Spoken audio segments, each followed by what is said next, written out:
বিসমিল্লাহির রহমানির রহিম। হে সমস্ত জগতবাসী, সমস্ত মুসল্লিগণ, পরহেজগারগণ, আজকে সকলের সামনে একটি আলোচনা নিয়ে হাজির হলাম। সেই আলোচনাটি হলো, দেখুন, মানুষের অন্তরে যদি নূর না থাকে, মানুষের অন্তরে যদি আলোকিত বিষয়টা না থাকে, তখন সেই মানুষটি কি হয়, নামাজে যখন দাঁড়ায় বা আল্লাহর একটু ধ্যান খেয়াল করবে, তখন কিন্তু তার ধ্যানে বা নামাজে সে স্থির থাকতে পারে না। তার মনটা চলে যায় ব্যবসায়, তার মনটা চলে যায় সেই দেশের বাড়িতে, বিভিন্ন দিকে মন চলে যায়। তখন আল্লাহর ইবাদত তার দ্বারা সঠিক হচ্ছে না। তখন সেই লোকটি নামাজ পড়ে বা বিভিন্ন ইবাদত করলেও দেখা যায় তার মন ভালো থাকে না। কিরে, আল্লাহর ইবাদত করতে যখন বসি তখন মন তো স্থির থাকে না, মন তো বিভিন্ন জায়গায় দৌড়ায়। তখন কি করব? তখন দেখা যায় সেই মানুষটি যদি আল্লাহর এই নামটি জপনা করে, দেখেন আল্লাহর ৯৯টি নাম, এই ৯৯টি নামের মধ্যে একটি নাম হলো ইয়া নূরু। ইয়া নূরু মানে নূর, নূর অর্থ আলো, আর আল্লাহ কিন্তু মহা আলোকিত। তাহলে আমরা ক্ষুদ্র হয়ে আছি, তাহলে আমাদের মধ্যে যদি ক্ষুদ্র আলো হিসাবেও আমরা না পাই, তাহলে আমরা কিভাবে আমরা এই পৃথিবীতে প্রতিষ্ঠিত হব, আল্লাহর পথে প্রতিষ্ঠিত হব, নিজেকে আল্লাহর পথে ধাবিত করব? পারা যায় না। তাই বলবো কি, সমস্ত ইবাদতের আগে আমরা দেখা যায় কি আল্লাহর এই নামটি জপনা করব।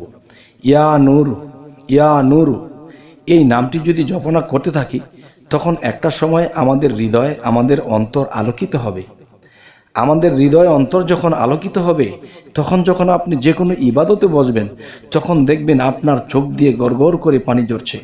আর আল্লাহ কি বলেছে, যে আমি আমার প্রেমিকের চোখের পানি বিফল যাইতে দেই না।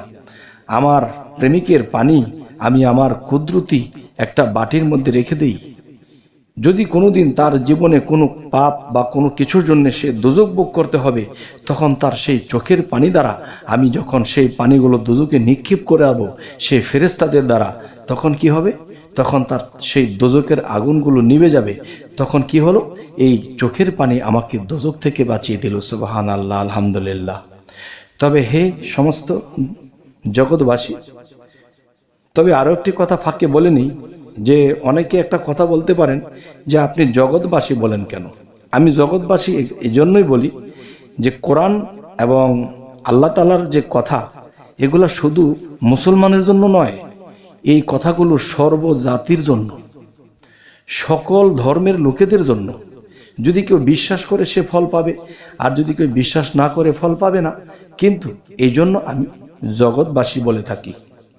অবশ্যই আপনারা বুঝতে পেরেছেন। যারা মনে মনে একটা দ্বিধাদ্বন্দ্ব থাকে, তিনি জগৎবাসী কেন বলে, জগৎবাসী আমি এই জন্যই বলি।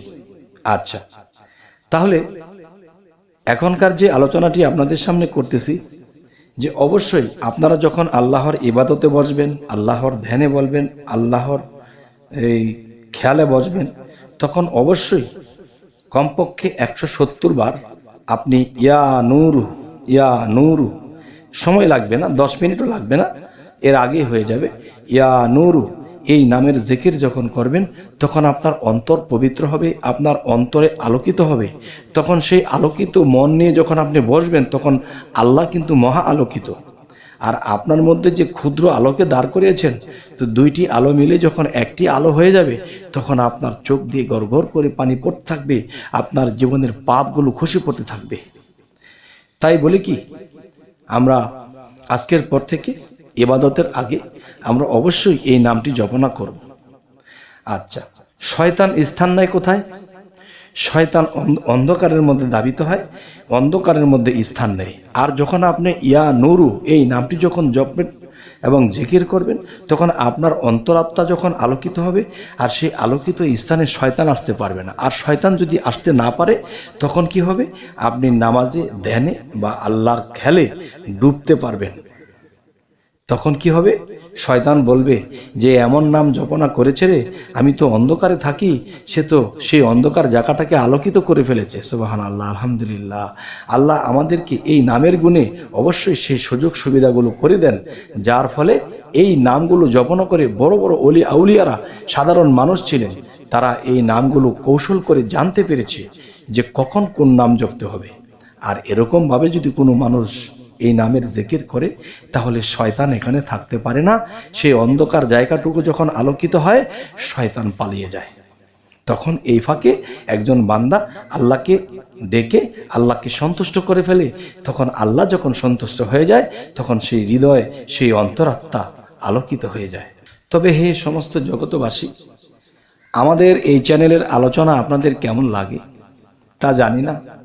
যদি খারাপ লাগে তবু জানাবেন, যদি ভালো লাগে তো জানাবেন। এবং কি ধরনের আলোচনা আপনারা চাইতেছেন, যে আমাদের এই ধরনের আলোচনাটা দরকার, আমাদের এই বিষয়টা দরকার, অবশ্যই আমাকে জানাবেন। আমি ইনশাল্লাহ চেষ্টা করব আপনাদেরকে ওই ধরনের আলোচনা দিতে। তবে আজকে এই পর্যন্ত বলে রাখবো। তবে সকলেই ভালো থাকবেন, দোয়া করবেন আমার জন্য। আজকের মতো এখানেই। আল্লাহ হাফিজ।